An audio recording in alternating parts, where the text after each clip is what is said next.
के दलिए रहा सब सामान लिखा दलिए से अनलक कि ना गेलखिन ना आनले तो कुछ छूटल और नहीं ने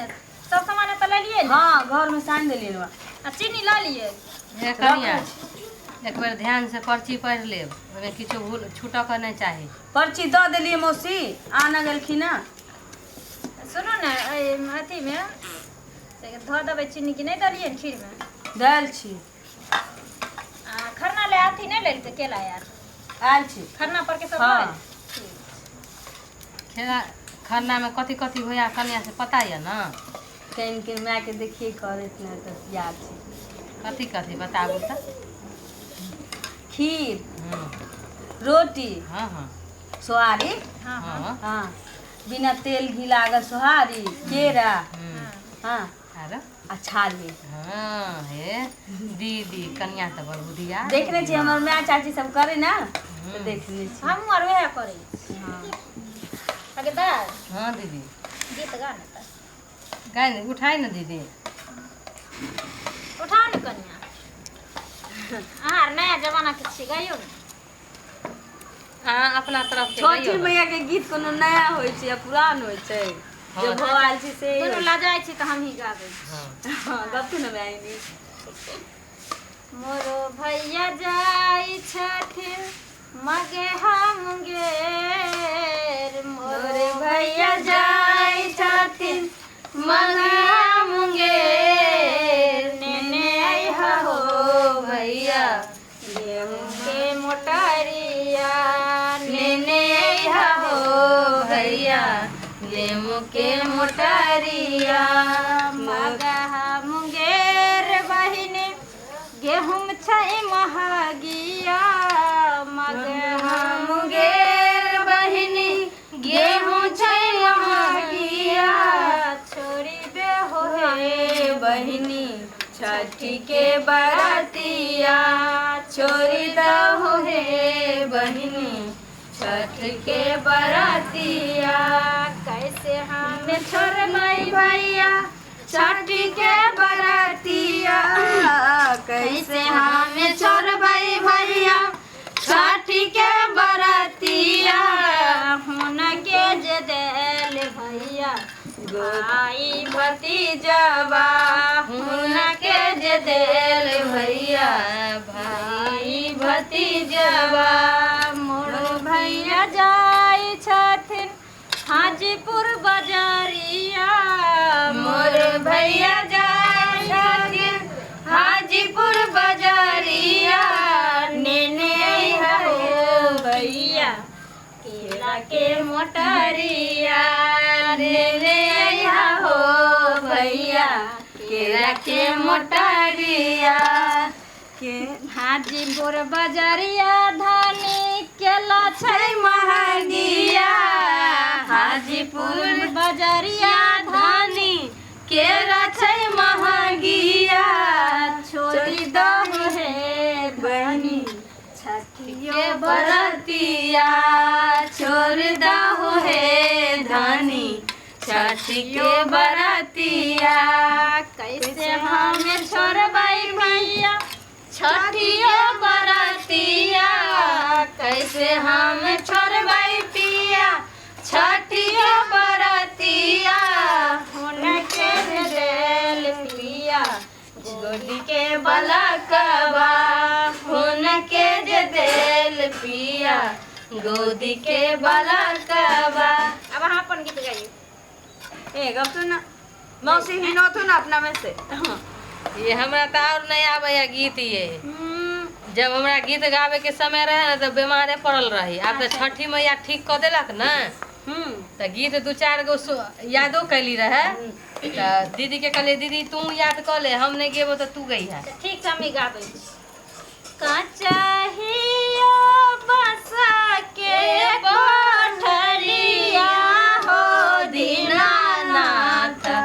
ओई में सोना के केवार ओई में सोना के केवार ओही पैसे सुता गेलखिन दीनानाथ बाजी झिझिरा धैन बांझी जिंजीर धैले ठार कौने विपत्ति तोरा परलौ बाझिनी आगे ताहो झिंझिरा धैले ठार ताहू जिंजीर धैले ठार भारी संकट हमरा परलै हो दीनानाथ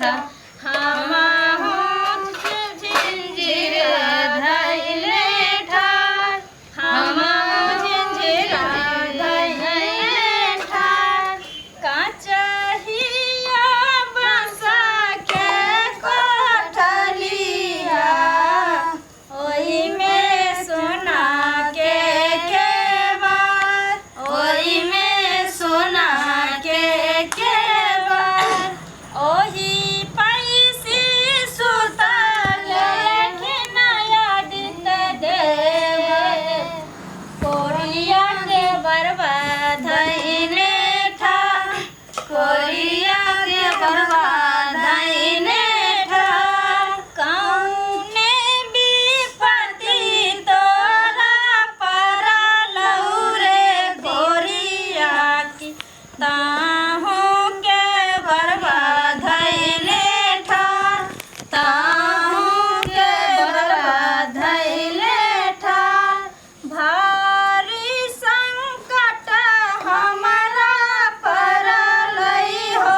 दीनानाथ संकट दूर करिला संकट दूर करिला काचहिया बस के कोठलिया हो दीनानाथ ओही में सोना के केवार ओही में सोना के केवार ओही पैसी सुता गेलखिन दीनानाथ अन्हारा झिंझिरा धैले ठार अन्हारा झिंझिरा धैले ठार कौने विपत्ति तोरा परलौ रे अन्हारा की ताहो झिंझिरा धैले ठार ताहो झिंझिरा धैले ठार बाँझी अंगारा के आँखी ताहो दी हो दीनानाथ कोरिया के काया ताहो दे बाँझी के पुत्र तोही दी हो दीनानाथ तीनों हँसत घर जाय तीनों हँसत घर जाय जय छठ माई। दीदी हाँ? देखी ना खीर भेले कि नहीं गे हाँ हो गेलै खीर सूख जैते नहीं तो हाँ भऽ गेलै हाँ। अथी चढ़ाउ ने कनिया कथी अथी नहीं बने कढ़ाई कथी में बने तो कढ़ाइया मना लो की भूसबा रोटी नहीं बनते पहले हाँ खरना ले हम्म, खरना ले रोटी बनते हाँ हम्म। ई उतार दै छी कढ़ाई लो ने चढ़ा दीदी तो भूसवाला ना बनेलिए ह ना ई भुसबा वाला का रहा दही ने ये एने ये जे धैली रहा ई जो बना दही ने सोहारी चलते ना हाँ। अने कनिया कनिया या कनिया या जल्दी